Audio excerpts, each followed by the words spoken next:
Hello students, आज से हम 13 का पाठ शुरू कर रहे हैं। पाठ का नाम है नाइट्रोजन युक्त क्रियात्मक समूह वाले कार्बनिक यौगिक। यानी कि इस पाठ में हम उन कार्बनिक यौगिकों का अध्ययन करेंगे जिनमें ऐसे क्रियात्मक समूह उपस्थित होते हैं जिनमें नाइट्रोजन पाया जाता है। ऐसे ही कुछ क्रियात्मक समूह हैं जैसे साइनाइड CN, इसमें नाइट्रोजन होता है। आइसोसाइनाइड NC, इसमें भी नाइट्रोजन होता है। नाइट्रो NO2 या नाइट्राइटो, ये भी NO2 होता है। लेकिन नाइट्रो कब बोलते हैं NO2 को? जब वह किसी कार्बन श्रृंखला से नाइट्रोजन के द्वारा जुड़ा रहता है तो नाइट्रो कहलाता है। और जब NO2 ऑक्सीजन के द्वारा किसी कार्बन श्रृंखला से जुड़ा रहता है तो वो नाइट्राइटो समूह कहलाता है। इसी तरह से है एक नाइट्रोसो और एमीन। एमीन 3 तरह की होती हैं, प्राथमिक एमीन, द्वितीयक एमीन, तृतीयक एमीन। इन सभी में नाइट्रोजन उपस्थित होता है। और एक है डाईएजोनियम लवण N2X। इन सब का हम अध्ययन करेंगे बारी बारी से। सबसे पहले हम पढ़ते हैं एमीन। एमीन क्या होते हैं? ये अमोनिया के व्युत्पन्न होते हैं। अमोनिया के एल्किल व्युत्पन्न होते हैं। अमोनिया होती है NH3। अमोनिया के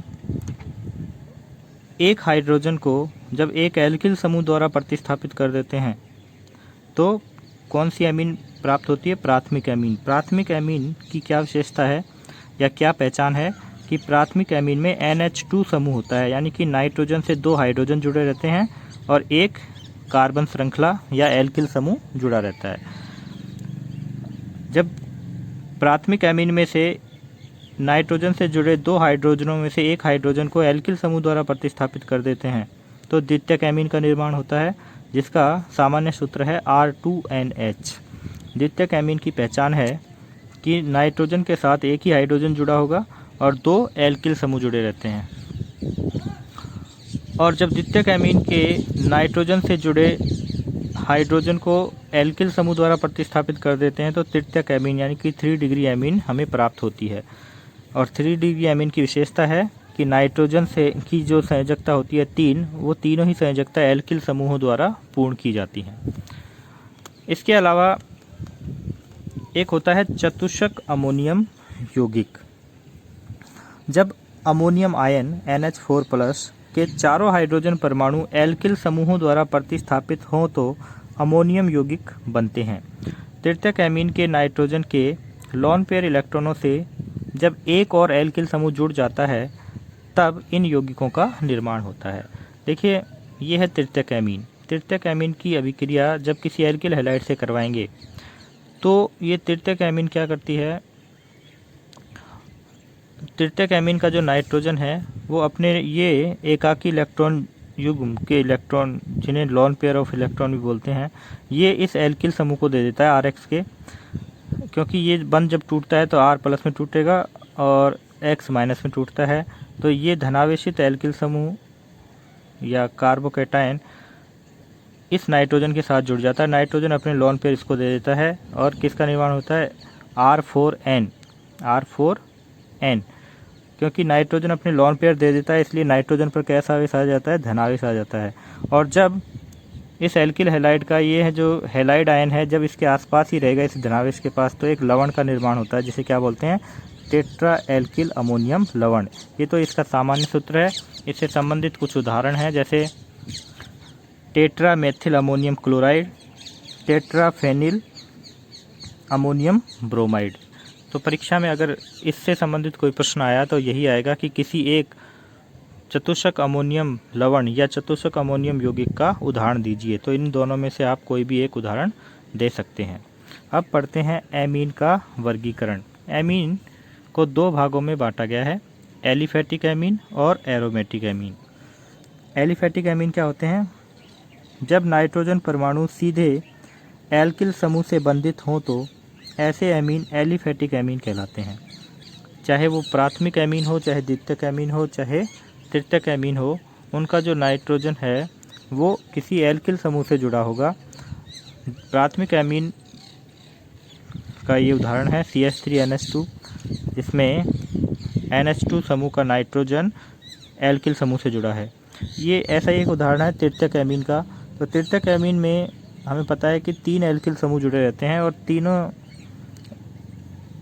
एल्किल समूह खुली श्रृंखला वाले होने चाहिए, यानी कि ओपन चेन वाले होने चाहिए, एल्किल होने चाहिए।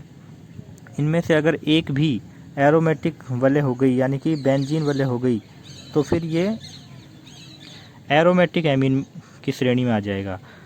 अर्थात तृतीयक एमीन के नाइट्रोजन से जुड़ने वाले सारे समूह एल्किल होने चाहिए, एरिल नहीं होने चाहिए, तभी वो एलिफेटिक एमीन में आएगा। एरोमेटिक एमीन ये दो प्रकार की होती हैं, एक तो एरिल एमीन, दूसरा है aryl alkyl amine. Aryl amine में क्या होता है, इनमें नाइट्रोजन परमाणु सीधे एरिल समूह से जुड़ा रहता है, या फिर हम कह सकते हैं कि इनमें नाइट्रोजन परमाणु सीधे बेंजीन वलय से जुड़ा रहता है।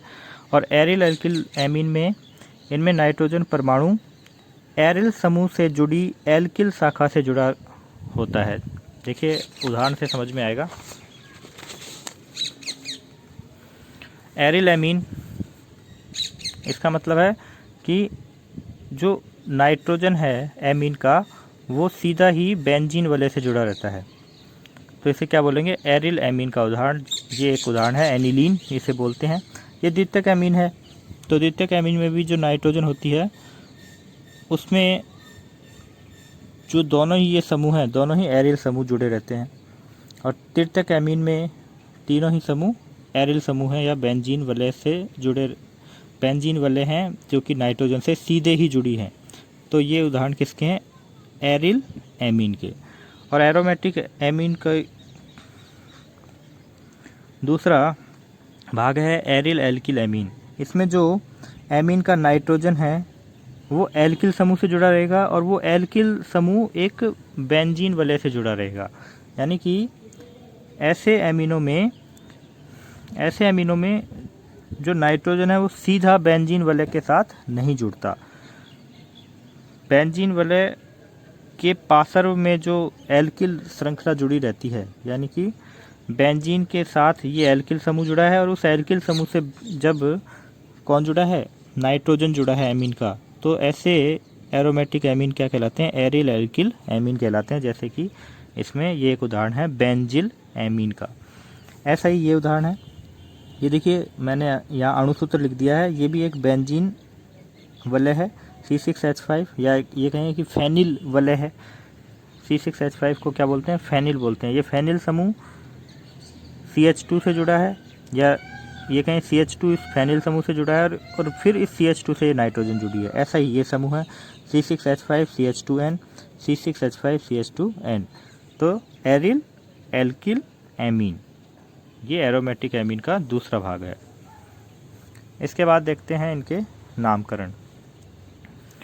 एमीन के दो तरह के नाम हम लिख सकते हैं, साधारण नाम और IUPAC नाम। साधारण नाम लिखने का तरीका क्या है,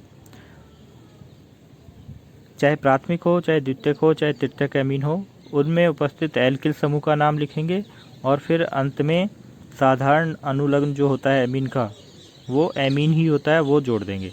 जैसे प्राथमिक एमीन है, कैसे पता किया हमने ये प्राथमिक एमीन है, क्योंकि नाइट्रोजन से 2 हाइड्रोजन जुड़े हैं और एक एल्किल समूह जुड़ा हुआ है, ये पूरा R एल्किल समूह कहलाता है। इस एल्किल समूह का नाम लिखो और फिर इसका साधारण अनुलग्न एमीन लिख दो। इस एल्किल समूह का नाम क्या है, देखिए कितने कार्बन का एल्किल है, 3 कार्बन का एल्किल है। 3 कार्बन का एल्किल क्या कहलाता है, प्रोपिल कहलाता है। प्रोपिल 2 तरह के होते हैं, एन प्रोपिल और आइसोप्रोपिल। तो आप इनमें से पहचान ही सकते हो कि एन प्रोपिल में तो तीनों कार्बन एक सीधी श्रृंखला में जुड़े रहते हैं, तो ये दूसरा वाला है, ये कौन सा है, आइसोप्रोपिल एमीन। अब ये देखिए एक उदाहरण मैंने तृतीयक एमीन का यहाँ लिया है। तो नाइट्रोजन से 3 एल्किल समूह जुड़े हैं, तीनों के नाम लिखो और लास्ट में क्या लिख देंगे, एमीन लिख देंगे। तो इसका नाम है प्रोपिल, या ये कहें एन प्रोपिल, इसका नाम है मेथिल, इसका नाम है एथिल। ABCD के अनुसार जिसके नाम का पहला अक्षर, अंग्रेजी नाम का पहला अक्षर पहले आता है, उसका नाम पहले लिख दो। पहले लिख दिया एथिल, उसके बाद लिख दिया इसका मेथिल, और उसके बाद इसका लिख दिया प्रोपिल, और अंत में एमीन का साधारण अनुलग्न लगा दिया। तो साधारण नाम लिखना बहुत ही आसान है।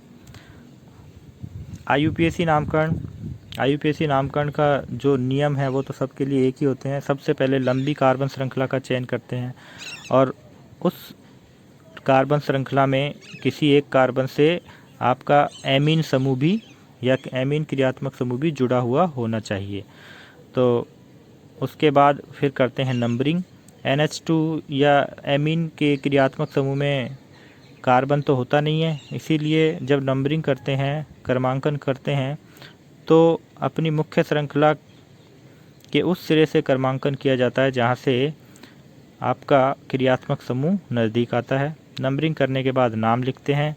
पहले प्रतिस्थापियों का नाम लिखा जाता है, उसके बाद मुख्य श्रृंखला का नाम लिखा जाता है और फिर क्रियात्मक समूह का IUPAC अनुलग्न लिखा जाता है। यहाँ ये ध्यान रखने वाली बात है कि एमीन के क्रियात्मक समूह का IUPAC अनुलग्न भी एमीन ही होता है। तो ये देखिए एक उदाहरण है, कार्बन श्रृंखला 2 कार्बन की है, तो पहले नंबरिंग इधर से होगी 1 2, नंबरिंग के बाद नाम, प्रतिस्थापी है नहीं इसमें, तो पहले मुख्य श्रृंखला का नाम, 2 कार्बन की मुख्य श्रृंखला है एथेन, और उसके बाद क्रियात्मक समूह का नंबर और फिर उसका अनुलग्न। यहाँ देखिए ये है अपनी मुख्य श्रृंखला। नंबरिंग इस इधर से करते हैं तो 2 नंबर पे आता है, इधर से भी 2 नंबर पे आता है, तो किधर से भी नंबरिंग कर दो। प्रतिस्थापी है नहीं, 3 कार्बन की मुख्य श्रृंखला प्रोपेन, क्रियात्मक समूह का नंबर और फिर उसका नाम। तृतीयक एमीन जो होते हैं या फिर तृतीयक एमीन जो होते हैं उनके नाम का तरीका थोड़ा अलग है। उसमें ये देखते हैं कि जो एल्किल समूह जुड़े हैं उनमें जो बड़ा एल्किल समूह है उससे हम मुख्य श्रृंखला बनाते हैं, और जो छोटे एल्किल समूह होते हैं वो हम फिर प्रतिस्थापी के रूप में काउंट करते हैं, और उन प्रतिस्थापियों को नाम में सबसे पहले N लगाकर लिख दिया जाता है। इसमें तो ये तृतीयक एमीन है, तीनों ही एल्किल समूह समान हैं, तो कोई भी 2 प्रतिस्थापी मान लेंगे और 1 मुख्य श्रृंखला मान लेंगे। तो ये दोनों प्रतिस्थापी बड़ा N लगाकर नाम में सबसे पहले लिख दिए जाते हैं, प्रतिस्थापी मानकर दोनों को ही N से लिखा जाता है। दोनों समान है तो डाई मेथिल लिख दिया, मुख्य श्रृंखला मेथेन, और ये है एमीन। 1 लगाओ चाहे मत लगाओ एक ही है। यहाँ देखिए ये एक उदाहरण है, तृतीयक एमीन का ही है। इसमें एक तो एल्किल प्रतिस्थापी ये है, दूसरा ये है और तीसरा ये है।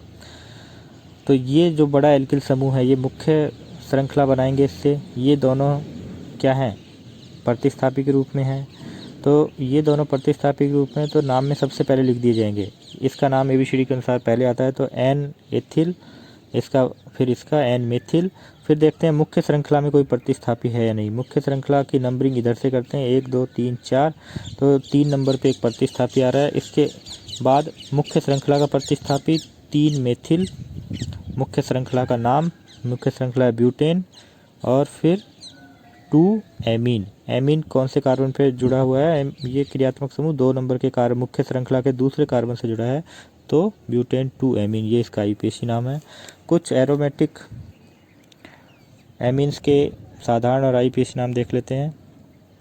ये देखिए इसका साधारण नाम क्या होगा, बेंजिल एमीन, C6H5CH2, इस समूह को बेंजिल बोलते हैं। तो ये ध्यान रखना, बेंजीन नहीं बोलते, बेंजिल बोलते हैं, बेंजिल। और फिर इसका साधारण अनुलग्न एमीन, और इसका IUPAC नाम क्या होगा। IUPAC नाम जब हम इसका लिखेंगे तो हम इसको प्रतिस्थापी मान लेंगे मुख्य श्रृंखला का। ये मुख्य श्रृंखला होगी 1 कार्बन की, ये हो गया फेनिल, तो इसका नाम क्या होगा, फेनिल मेथेन एमीन। ये एक विशेष साधारण नाम है इसका, टोलुइडीन। ये ध्यान रखना, टोलुइडीन। जब NH2 के ऑर्थो कार्बन पे CH3 समूह जुड़ा हुआ है तो इसे बोल देंगे ऑर्थोटोलुइडीन। ठीक है, ये साधारण नाम है, याद रखना पड़ेगा आपको, इसका कोई नियम नहीं है। और IUPAC नाम जब लिखेंगे तो ये तो देखिए एनिलीन या बेंजीन एमीन है, बेंजीन एमीन, बेंजीन एमीन। और इस एमीन के 2 नंबर के कार्बन पे मेथिल समूह जुड़ा हुआ है, तो नाम क्या हो गया, IUPAC 2 मेथिल बेंजीन एमीन। ये द्वितीयक एमीन है, तो इसका साधारण नाम क्या होगा, इसका नाम और फिर एमीन लिख देंगे। ये फेनिल है, ये मेथिल है, तो इसका नाम क्या हो सकता है, मेथिल फेनिल एमीन।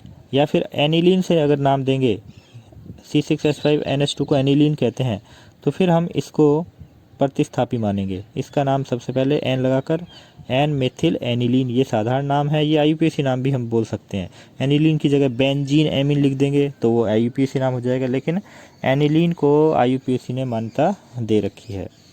तो ये थे कुछ साधारण और आईयूपीएसी नाम।